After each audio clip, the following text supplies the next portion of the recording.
Alright, I'm going to be installing a shower pan liner here. I had my shower pan liner laying out in the sun. A lot easier to work with when you have it laying out in the sun like that. It's a really thick material. If you don't have any sunshine where you're at, use like a space heater and put it in a small room. That'll work. But it's just a lot more easier to work with when you do something like that. So right now we're going to line this up.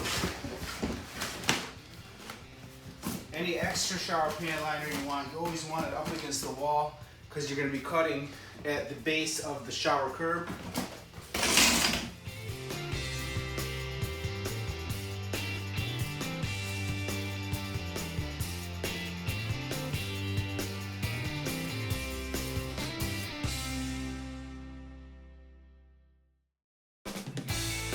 Brand new blade on your box cutter. Also, as you see that I put all my screws pretty much as high as I can put them.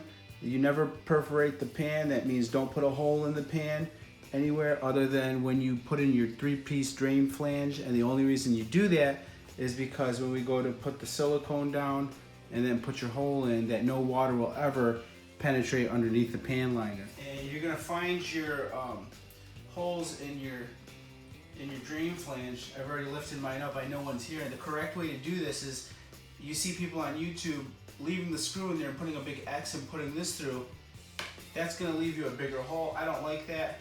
So what you're gonna do is stick your finger in the little hole and find it and just make a little tiny X. And that's the reason I had you guys put a new razor blade on your box cutter. And all the other holes are right across from it, so I'm trying to locate it. Should be across from it, or so we thought. Oh, there's one of them right there. And before you guys start cutting these little X's out, for a beginner, you need to make sure that when I stick my fingers in these corners right here, that my shower pan liner allows me to run my fingers along the bottom, because you're going to want your mortar to be tucked right up against this wall. And the reason being is if you have these screws too high and your shower pan liner too high, you need to make sure this is tucked in perfectly. It's a thick material to work with, so that's why I'm pretty much specifying it that you guys do that. Alright, we got 2 holes done.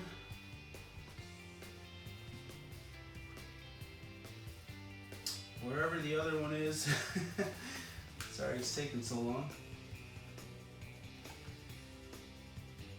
I wonder. Okay. Well, you guys get the idea there. So we're going to run a bead of silicone underneath the shower pan liner on the drain, and then we're going to insert our screws.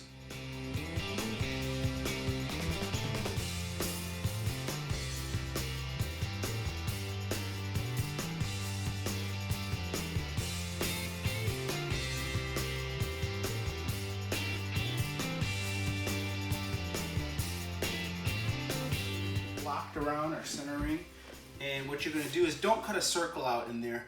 If you cut a circle in there, it can cause water to go back build up. Even though we've siliconed it, probably wouldn't.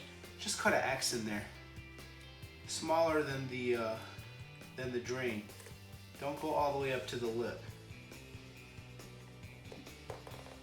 I leave about a 1/2 inch from the plastic rim, and you're gonna make it tear out and push in. I actually have to get my sealer out because we didn't want dirt going up in there. See, now we're gonna push down and turn. Make this split. Let it do tearing on its own when you cut that X. All right. Try to show you guys what it looks like from up above. That's what yours should look like.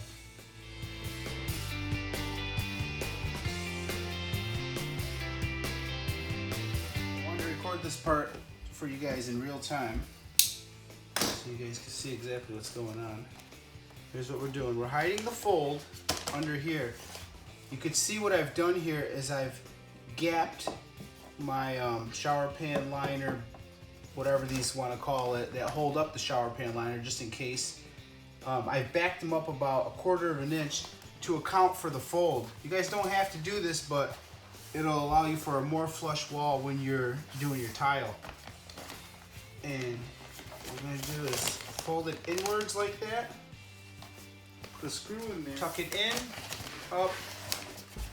Make sure your line is straight, the one going up. If you want it to be straight, you pull this in like that. Also, make sure that your corner is all the way deep in there. Right now mine's not so perfect. It's off by 1/4 inch. Pull your liner up right here. You gotta keep playing with it. Don't put your screw in until you're ready. Okay, I think I got it to about where I want it. I'll put a temporary screw over here just to hold it for me. Okay. Next, grab another screw.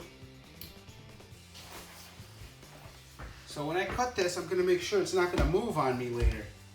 And go to the very top, right here.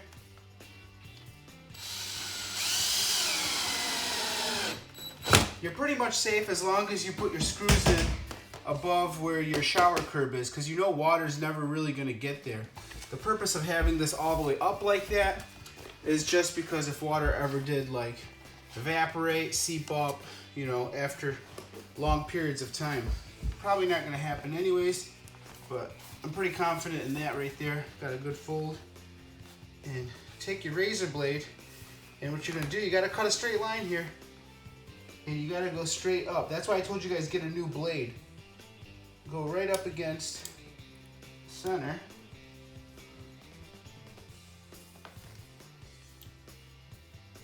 Pretty much in there. Take your time and cut slow. And if you do mess this up a little bit, you could fix it, but make sure that you guys get the correct product. There's this product here called Oatly Shower and PVC Pan Liner Adhesive Cement. Don't try to use something else for like PVC pipes. It's not gonna work. Get this stuff about 10, 11 bucks. All right, see how I've got that folded over? Went a little over there, but it's okay. I'm gonna clean up my cut. Oh, actually I didn't. I cut it pretty good. Once I straightened my shower pan liner up where you guys can't see this way, this fell right into place. So, pretty good cut there.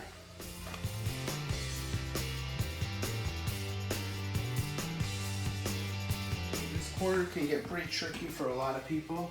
You gotta be pretty crafty. And you're doing the same concept and folding it. And what I did in my corner here, I drew a straight line going up and down inside of the corner of the curb, just up to about the 3 inches, the length of the entire curb right here, and I stopped, just to give me a good line. And on the other side, I used a leveling bar just as the edge, and when I had it held up in the air straight up, I took a pen and I marked up from that center point all the way up. And I'm gonna put a cut in there. And the only reason I'm gonna put a cut in there, and you're not supposed to perforate the pan, but you've gotta get this shower pan liner over the curb, and most of these kits right here come with a dam, and we're gonna use the PVC glue, and we're gonna put it over it, like that, okay?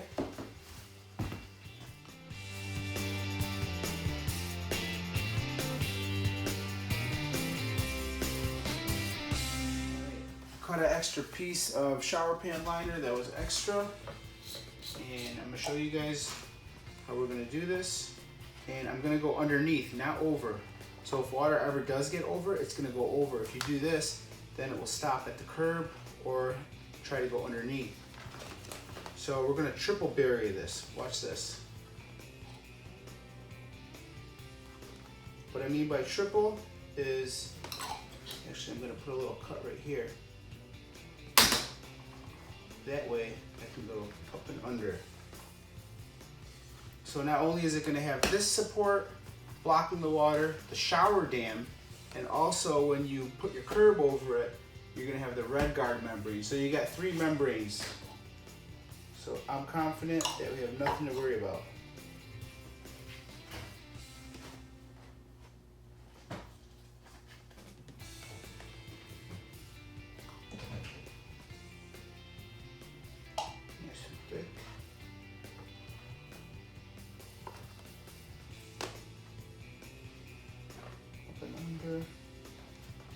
push down.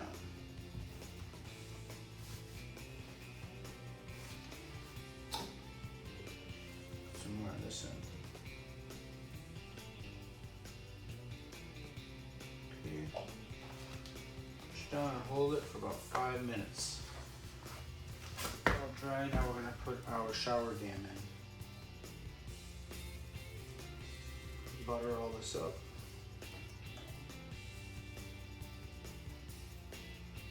Put it on both sides, make sure it got everywhere.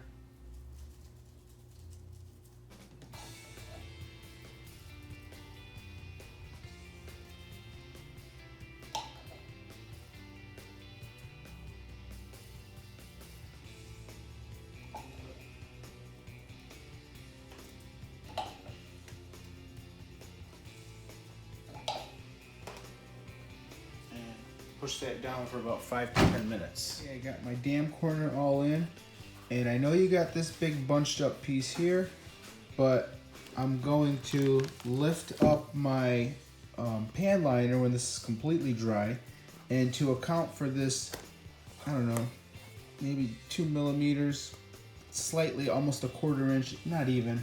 I'm going to use my oscillating tool here and grind out my curb a little bit to account for that when my curb gets wrapped with backer board, then red guard and all that. So I feel a lot safer than just putting a slit in here and then putting my shower dam in, because in order for the water to get there, if this ever didn't hold up, it would only have about a 1/4 inch to an inch to get into underneath the pan liner. So what I've done, as you guys saw, is folded it up, and my cut started here in this corner. I used another piece here underneath, glued that on, and now I have a fold. So the fold that I got going on, in order for water to penetrate through here, it's gonna have to climb up and over my shower curb. So by the time that I get water under here, it will be just as bad as getting to here.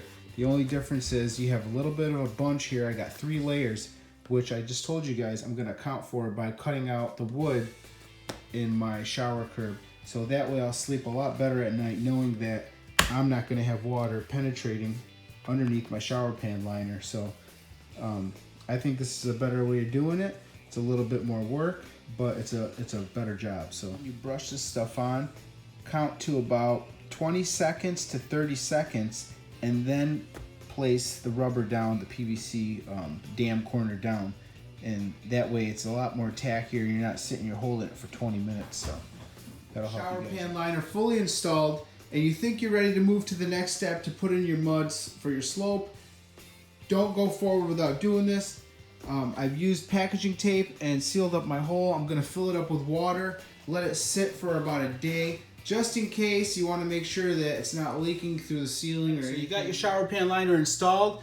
Just remember, when you do this, never ever put a cut from this point to your shower curb. You don't do it. You avoid it. You see what I've done?